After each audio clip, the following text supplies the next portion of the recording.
गोपीचंद पडळकर आणि जितेंद्र आव्हाड यांच्यातील वाद चांगलाच विकोपाला गेलाय। जितेंद्र आव्हाडांनी दिलेल्या मंगळसूत्र चोर या घोषणेनंतर पडळकर यांच्यासोबतचा वाद वाढला होता। त्यानंतर आता विधान भवनाच्या लॉबीमध्येच पडळकर आणि आव्हाड यांचे कार्यकर्ते एकमेकांना भिडले होते। हा सर्व प्रकार समोर आल्यानंतर जितेंद्र आव्हाड चांगलेच संतापले। विधिमंडळातच आमदार सुरक्षित नाहीत असं असेल तर आमदार कशाला राहायचं असा संतप्त सवाल त्यांनी केला आहे।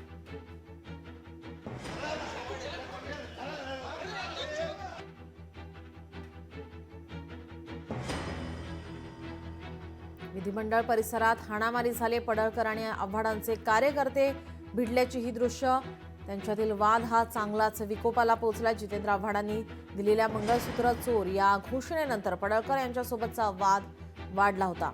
त्यानंतर आता विधान भवनाच्या लॉबीमध्येच पडळकर आव्हाड यांचे कार्यकर्ते एकमेकांना भिडल्याची दृश्य, बुधवारी आव्हाड पडळकरांमध्ये शिवीगाळ, कार्यकर्त्यांमध्ये नंतर एकमेकांना या ठिकाणी भिडल्याची ही दृश्य। हा सर्व प्रकार समोर आल्यानंतर जितेंद्र आव्हाड चांगलेच संतापलेत। विधिमंडळातच आमदार सुरक्षित नाहीत असं असेल तर आमदार कशाला राहायचा असा संतप्त सवाल त्यांनी केलाय।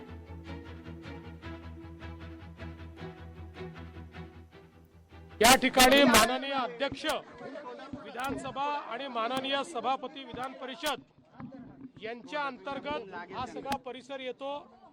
त्यामुळे माननीय अध्यक्षांनी आणि सभापतींनी याची गंभीर दखल घ्यावी आणि या संदर्भात जी काही कडक कारवाई आहे ती कडक कारवाई माननीय अध्यक्षांनी करावी अशा प्रकारची विनंती मी त्यांच्याकडे केलेली आहे।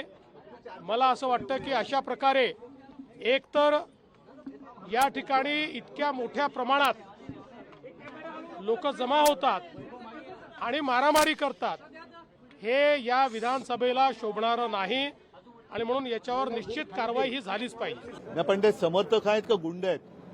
आणि ही जर का परिस्थिती या राज्याची आली असेल तर मग विधान भवनाला अर्थ काय? ज्यांनी त्यांना पास दिले त्यांच्यावरती कारवाई झाली पाहिजे, मग तो कोणी असेल ज्यांनी त्यांना पास दिले त्यांचं नाव आलं पाहिजे समोर, कारण हा अधिकार शेवटी अध्यक्षांचा असतो।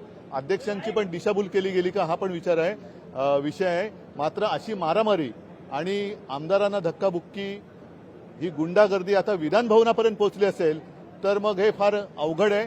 ताबडतोबीने गृहमंत्र्यांनी आणि मुख्यमंत्र्यांनी सगळे विषय सोडून या गुंडांवरती आणि त्या गुंडांच्या पोशिंद्यांवरती कडक कारवाई केलीच पाहिजे, तरच तुम्ही या राज्याचे पालक मुख्यमंत्री म्हणून जनतेला तोंड दाखवायच्या पात्रतेचे आहात असंच मी म्हणेन।